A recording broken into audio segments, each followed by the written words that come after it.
Genesis16. Now Sarai, Abram's wife, bare him no children.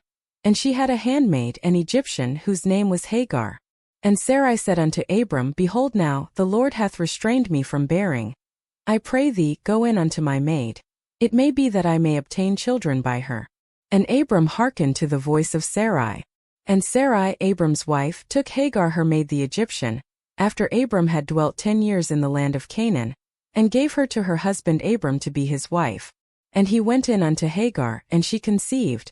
And when she saw that she had conceived, her mistress was despised in her eyes.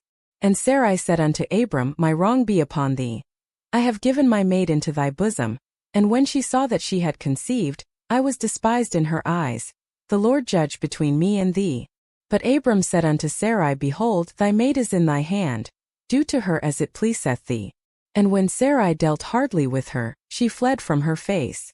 And the angel of the Lord found her by a fountain of water in the wilderness, by the fountain in the way to Shur. And he said, Hagar, Sarai's maid, whence camest thou? And whither wilt thou go? And she said, I flee from the face of my mistress Sarai. And the angel of the Lord said unto her, Return to thy mistress, and submit thyself under her hands. And the angel of the Lord said unto her, I will multiply thy seed exceedingly, that it shall not be numbered for multitude. And the angel of the Lord said unto her, Behold, thou art with child, and shalt bear a son, and shalt call his name Ishmael, because the Lord hath heard thy affliction. And he will be a wild man. His hand will be against every man, and every man's hand against him. And he shall dwell in the presence of all his brethren.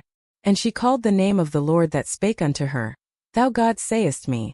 For she said, Have I also here looked after him that seeth me? Wherefore the well was called Beer-lahai-roi. Behold, it is between Kadesh and Bered. And Hagar bare Abram a son. And Abram called his son's name which Hagar bare Ishmael. And Abram was 86 years old, when Hagar bare Ishmael to Abram,